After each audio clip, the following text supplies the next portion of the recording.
Welcome to the ALX Show, where we talk faith, family, and all things real estate. Let's get to it. Welcome back to the ALX Show. This is episode 5. Today, we are going to talk about diversification. So, there are a lot of, definitions around diversification, what you mean by that, investments, business lines, even maybe the way you spend your time. So I want to hear a little bit about diversification from you. And then also, how are ALX and the team diversifying its lines of business, and why are you doing that? So I know that's an important part of being flexible, being resilient, and that sort of thing. But I want to describe a little bit of that for our listeners. Like, what is it that you guys are working on, and why? Yeah, so I think there's strategic diversification, and then there's unfocused diversification. I think there's some important differences between the two.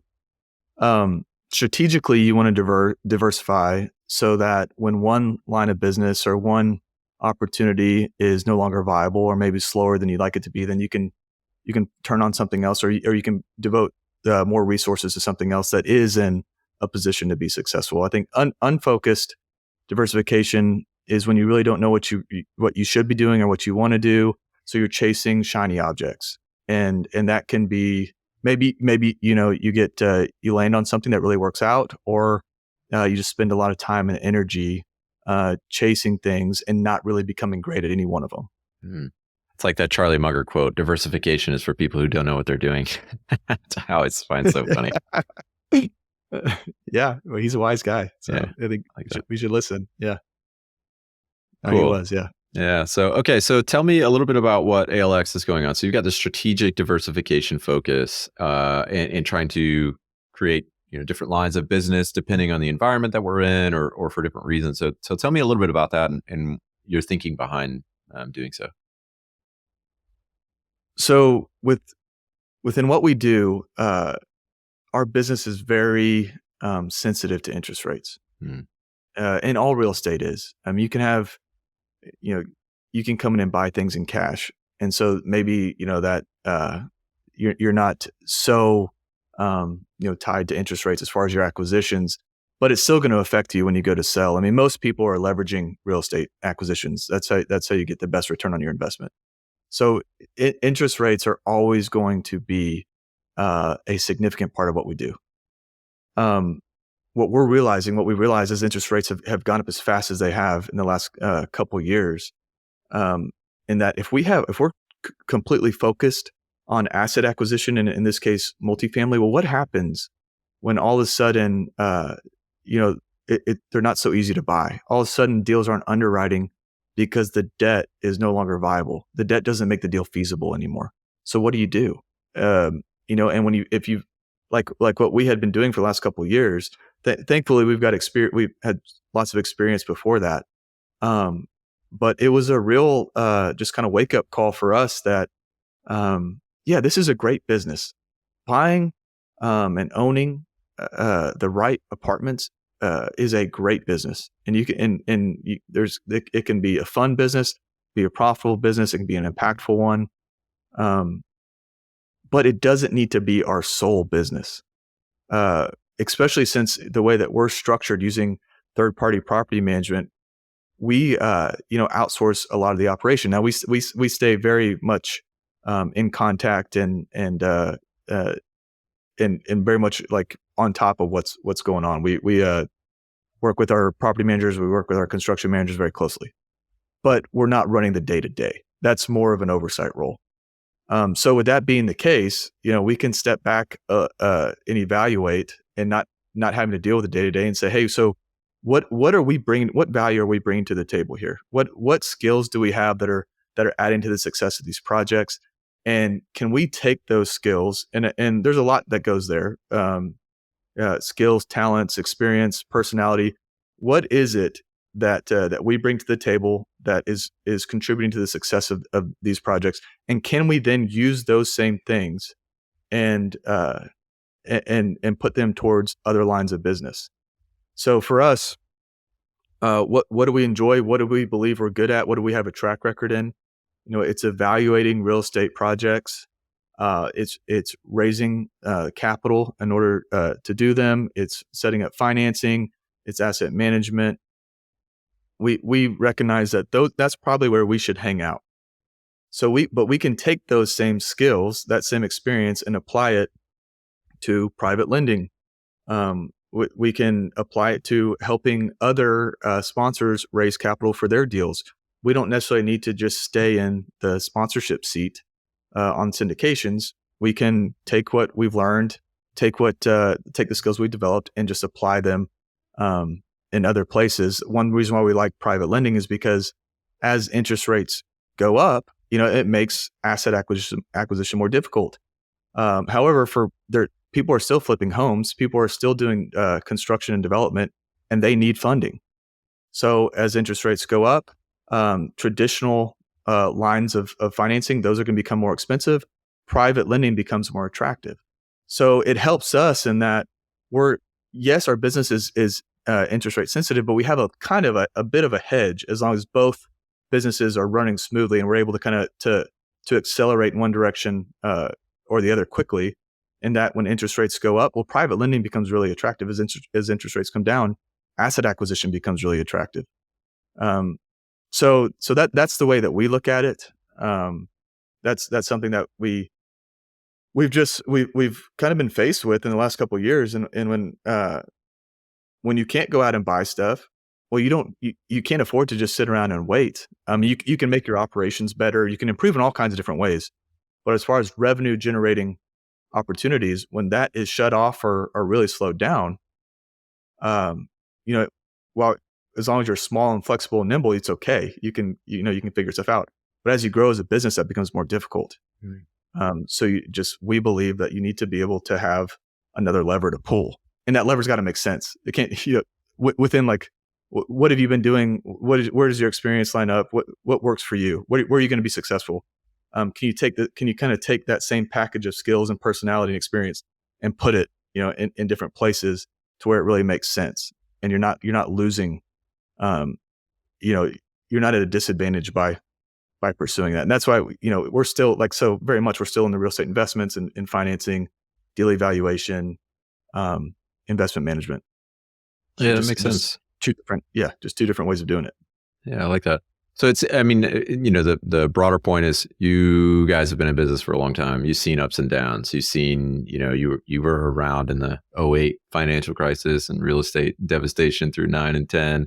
And then now you're going through post-COVID times and just like the craziness that it's been the last couple of years.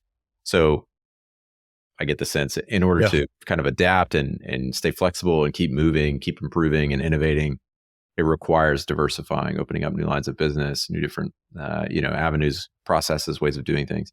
Just because you've got to stay resilient, you got to stay flexible, you got to stay nimble, keep going. For what we do, very much, we're not producing a widget. So our business is opportunity based. So we've got to chase opportunities. Where are the opportunities, and what opportunities make the most sense in this environment? What are some of the most difficult things about diversifying? Like you've talked about, you got to think about what your team is capable of, where your expertise lies, opportunities that present themselves. But is there something that comes up when you guys are diversifying or thinking about, a new way of doing things or a new line of business that has just been always a challenge, like a recurring challenge for you guys to kind of think through and process and improve? There's lots of challenges. Business is challenging, right? I mean, every business is challenging.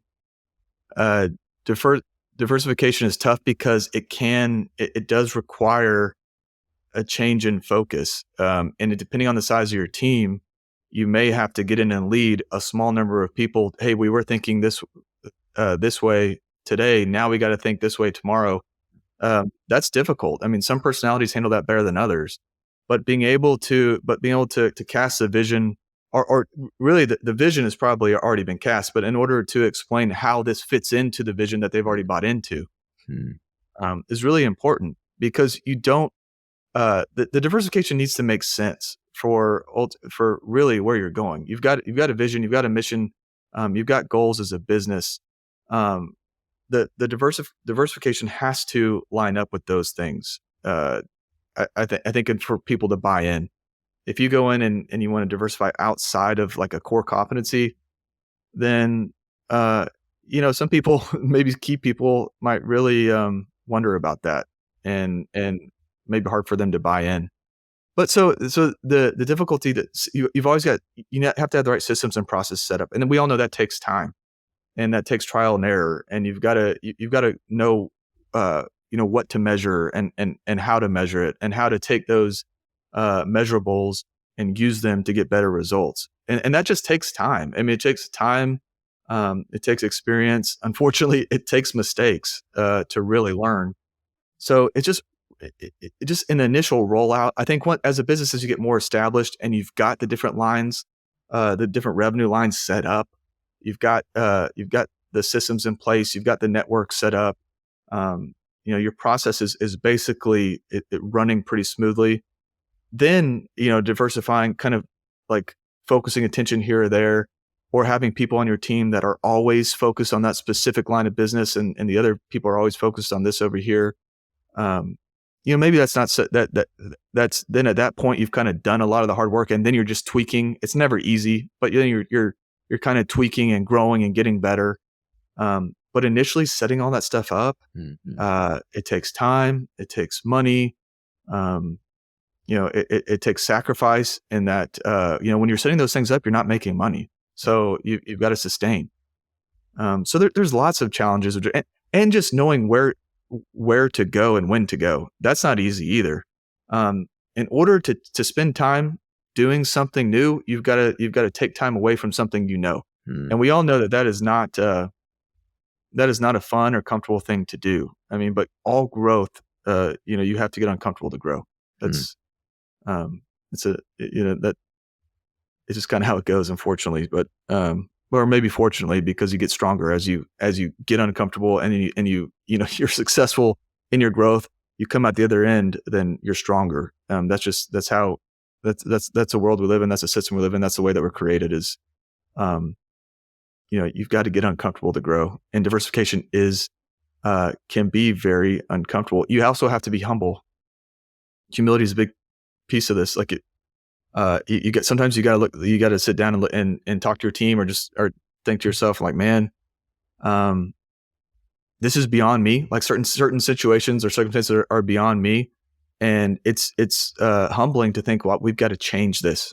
We've got to change what we've been doing, even though, and that may look like in some regards like what we're doing is not successful, which may not be true at all. It may be more strategic, right? And it's really a much better plan. But you've got to humble yourself and know that some people may look at you and be like, oh, they couldn't figure out this specific thing or route, so now they've got to pivot, because something was wrong. Right.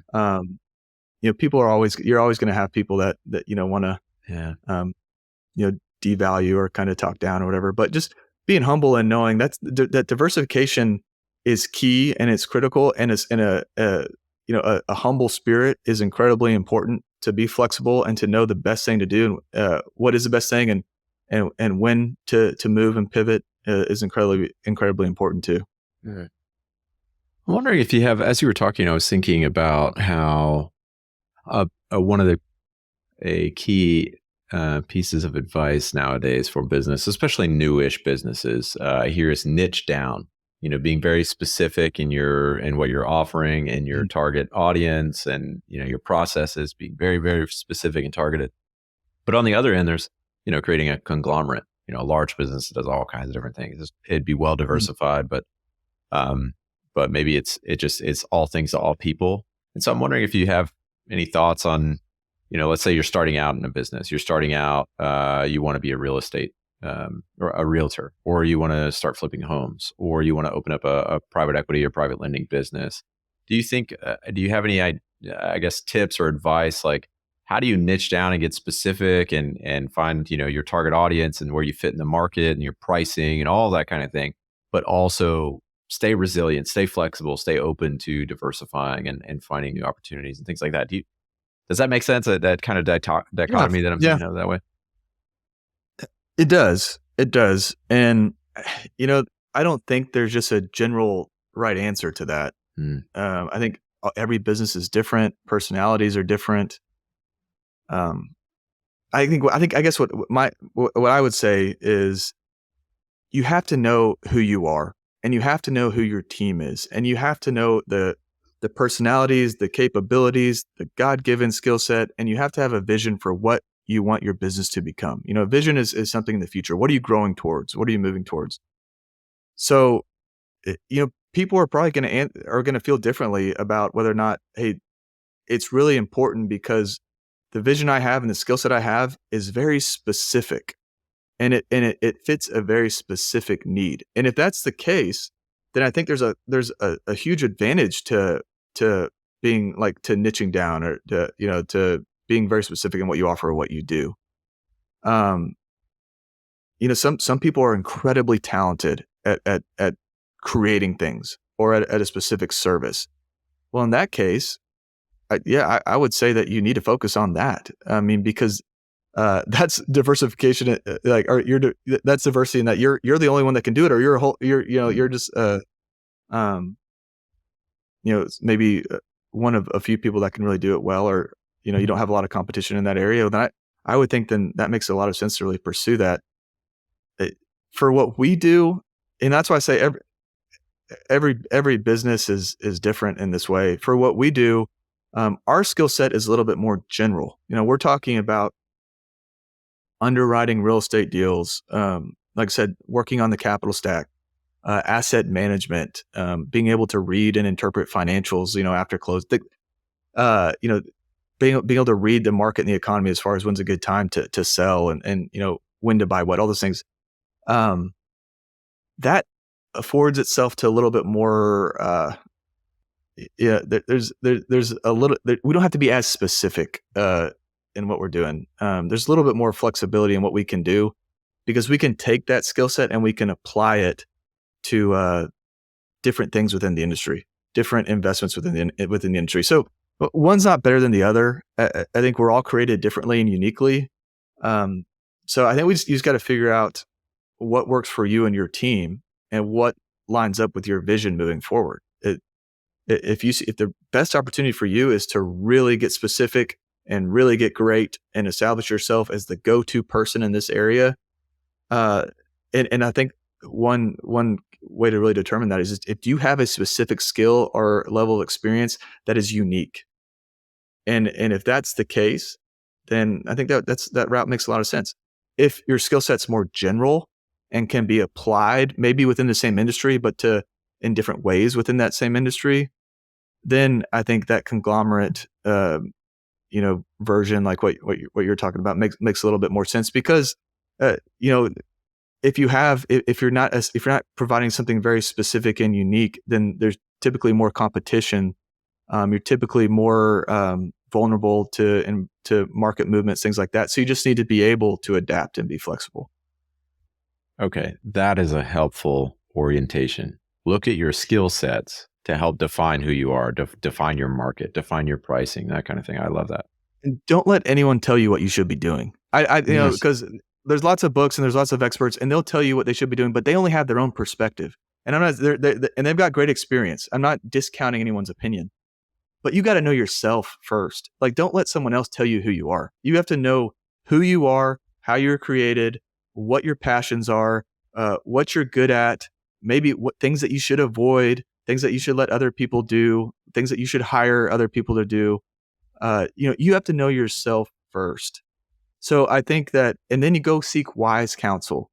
Like go seek somebody that knows you, that's had some success in an area that maybe an area that you're trying to get to or trying to grow in, and get some wise counsel about, hey, what are your thoughts on this? Is this is who I see I am. This is my vision. This is where I want to go. What do you think? Does this seem to make sense to you based on what you know about me? So I think that there's no right answer there, but most importantly, know yourself first. Know what, and really to me, what that means is knowing what you're called to do, like understanding, have a relationship with the one who made you, And then in doing that, understanding how you were created, and then really seeking out, what am I called to? What am I supposed to do? These skill sets that were given to me, how do they need to be used to have the greatest impact, ultimately for a much bigger purpose than just myself or just this business or whatever we're focusing on right now, but to have a much bigger impact in the world and on others. But know yourself. Know yourself before we just take advice on, hey, niche down, or hey, be a generalist or whatever. You gotta, don't just take someone's opinion on what you should do. You really take the time to understand and know yourself first. On that last question, what is a defining characteristic that has become really clear about ALX? So aside from the skills that you guys offer, the market, and how you're kind of positioning the business and opening up new lines of business and things like that, but what else? How else would you describe ALX? The impact it might be making, or the vision it has, or with your work, that kind of like defining thing that's been really important over the years? Yeah, gosh, good question. So when I think of ALX, I think of our team, and our team is resilient. We love people. We want to have real impact. We're passionate about what we do. But we also, what I'm really happy with is we've got a long-term perspective. We know ultimately where we fit in real estate investment world. We know where we can really add value and where we can't. We know where we need help. Where when we should get other people to come in and fill certain roles, because they can just flat out do it better than we can. But we also know where we can go in and really add true value. And I think as a team, we really buy into that, and that's really important to us. It's also in relationships are so important to us, because we know, one, it's all about people. Our whole everything we do really should be to serve others and to love others and to have an impact on others, just like others have an impact on us. But really, in knowing that and in believing that, we're able to find ways, not only just to be successful regardless of what circumstances we're in, but then also to apply those skill set, those value adding talent and expertise into different situations. So that's what I think what's really been, I've been really grateful for, I'm blessed by, is that I'm surrounded by a group of people that are humble enough to know what they're not great at, but appropriately confident enough to know what they are great at. And we can take that and we can apply it within the real estate investment industry into different, unique, and profitable ways. What I love about what I've learned about you and ALX over the years is you guys are so people focused. Everything that you promote out there, the messaging, and just as I've gotten to know you, is it's trust, it's relationships, and then even that question, what is the defining characteristic? You turn to your team. It's the people that make you up, and all of those things help you fit into the market and give you that long-term vision. So I love how all of that centers around people. So that's such a cool thing to see, and I'm glad that that's your focus. Well, I think in what we do is not unique. Like, we didn't invent what we do. We weren't the first ones to do it. I mean, not even close.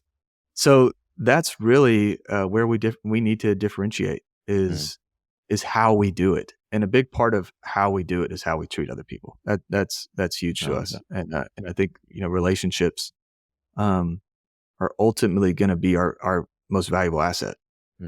I love that. Josh, thank you so much. Again, I love your emphasis on all the different things that we talked about, but this one on diversification is so important for businesses, for real estate, for people, it's just the way that you're building your business. So thankful for you and your wisdom, as always. We will see you next time. All right. Thanks, man. Later.